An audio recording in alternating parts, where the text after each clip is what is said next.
নমস্কাৰ বন্ধু বান্ধৱীসকল। কৃষ্ণকান্ত সন্দিকৈ ৰাজ্যিক মুক্ত বিশ্ববিদ্যালয়ৰ প্ৰদত্ত কৰ্ম অসমীয়া উপন্যাসৰ মই একৰ নামটো প্ৰশ্নটোৰ উত্তৰ দিব ওলাইছোঁ। প্ৰশ্নটো হৈছে সেউজী পাতৰ কাহিনী উপন্যাসখনত চিত্ৰিত হোৱা চাহ বাগিচাক কেন্দ্ৰ কৰি গঢ় লোৱা সমাজখনৰ এক সূক্ষ্ম চিত্ৰণ আগবঢ়াওক। উত্তৰটো আমি এনেদৰে দিব পাৰোঁ।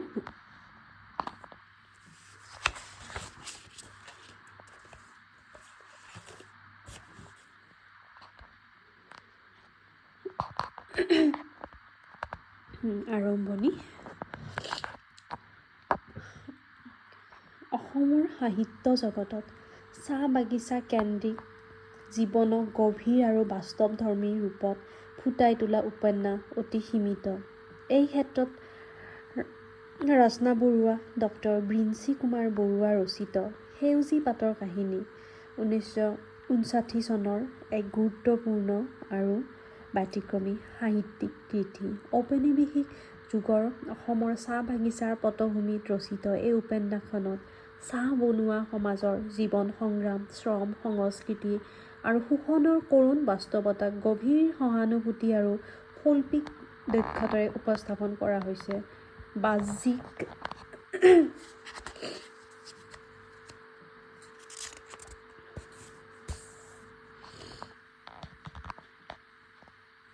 সেউজীয়া সৌন্দৰ্যৰ আঁৰত লুকাই থকা বনুৱা সমাজৰ নিস্তেজ আৰু অৱহেলিত জীৱনৰ ছবি উপন্যাসৰ মূল বিষয়বস্তু। চাহ বাগিচাৰ বনুৱা সমাজখনত উপন্যাসখনৰ কেন্দ্ৰবিন্দু। দৈনিক কঠোৰ শ্ৰম, দৰিদ্ৰতা, অশিক্ষা আৰু অৰ্থনৈতিক নিৰ্ভৰশীলতাই বনুৱাসকলৰ জীৱন চিহ্নিত কৰে। চাহপাত তোলা, বাগিচাৰ পৰিচৰ্যা আদি শাৰীৰিক পৰিশ্ৰমৰ মাজতে তেওঁলোকৰ দিন পাৰ হয়। শ্ৰমৰ বিনিময়ত পোৱা মজুৰি অত্যন্ত নগণ্য। তথাপি জীৱন ধাৰণৰ বাবে সেই মজুৰিৰ ওপৰত নিৰ্ভৰ কৰিব লগা হয়।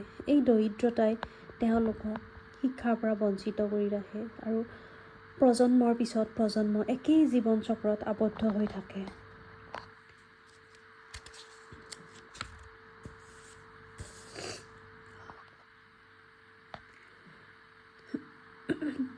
উপন্যাসখনত চাহ বাগিচাৰ সামাজিক জীৱনো সুন্দৰভাৱে চিত্ৰিত হৈছে।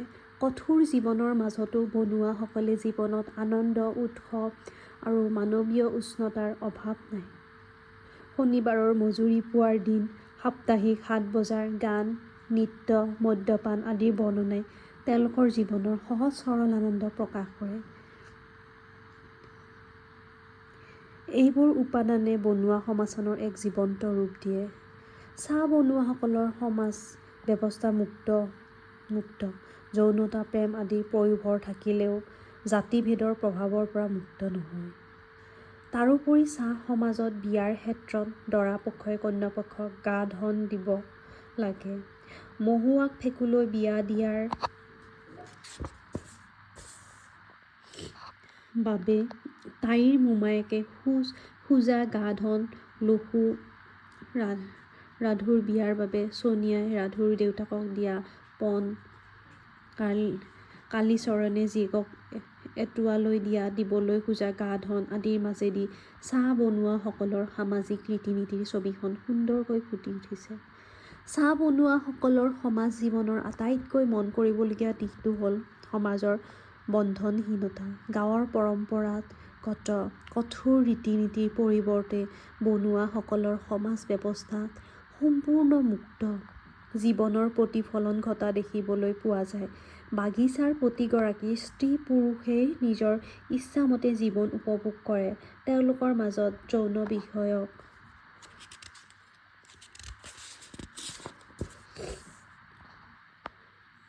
প্ৰসংগবোৰ অতি সুলভ। তেওঁলোকৰ বাবে জীৱনটো সুকীয়া। জীৱনটো ৰং-ৰহইচৰ মাজেৰে পাৰ কৰি তেওঁলোকে ভাল পায়। সেয়ে আলুমণিয়ে সুখৰামৰ পত্নী হৈও বুধুৰ সৈতে নিসংকোচে যৌন সম্পৰ্ক কৰিছে। আলুমণিৰ এই কাৰ্যত সুখৰামে বাধা দিয়া নাই। ঔপন্যাসিকে উপন্যাসত চিত্ৰিত কৰা চাহ সমাজৰ এই মুক্ত জীৱন চিন্তা সমসাময়িক চাহ সমাজৰ এটা বৈচিত্ৰ্যপূৰ্ণ দিশে চাহ জনজাতিৰ সমাজত পৰিলক্ষিত হোৱা আন এটা দিশ হ'ল তেওঁলোকৰ মাজত পতি পত্নীৰ সম্পৰ্ক বান্ধোন একেবাৰে শিথিল। পুৰুষে নিজৰ পত্নীক আনস্থিৰ কাষ চপা, স্ত্ৰীয়েও নিজৰ স্বামীক এৰি যোৱা কথাটো চাহ বনুৱাসকলৰ মাজত তেনে সাধাৰণ কথা। আমাৰ আলোচ্য উপন্যাসখনত বৰ্ণিত যশৌ আৰু তাৰ পত্নী যোগ্ৰা, ফান্দো, ৰূপংচী আদি চাহ বনুৱা পুৰুষ নাৰীসকলৰ প্ৰসংগ মন কৰিবলগীয়া। এইটোৱেই যেন সেই সময়ৰ সমাজৰ স্ত্ৰী পুৰুষৰ স্বতন্ত্ৰীয় জীৱনবোধৰ প্ৰতি আঙুলিয়ায়। চাহ বনুৱাসকলৰ মাজত বিভিন্ন বিষয়ৰ লোকবিশ্বাসৰ প্ৰকাশ ঘটা দেখিবলৈ পোৱা।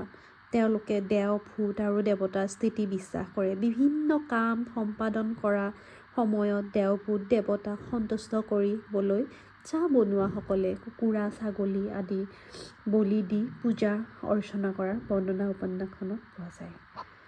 চাহ বনুৱাসকলৰ সমাজত নাৰীৰ স্থিতিটো বিশেষভাৱে শক্তিশালী নহয়। নাৰীয়ে কেতিয়াও পুৰুষৰ সমস্থিতি লাভ নকৰে। বাগিচাত দিনৰ দিনটো কঠোৰ পৰিশ্ৰম কৰি অহাৰ পিছতো ঘৰত আহি গিৰিয়েকক ৰান্ধি বাঢ়ি খুৱাব লাগিব। তাকে নকৰিলে পুৰুষজনে পত্নীৰ ওপৰত শাৰীৰিক নিৰ্যাতন চলায়।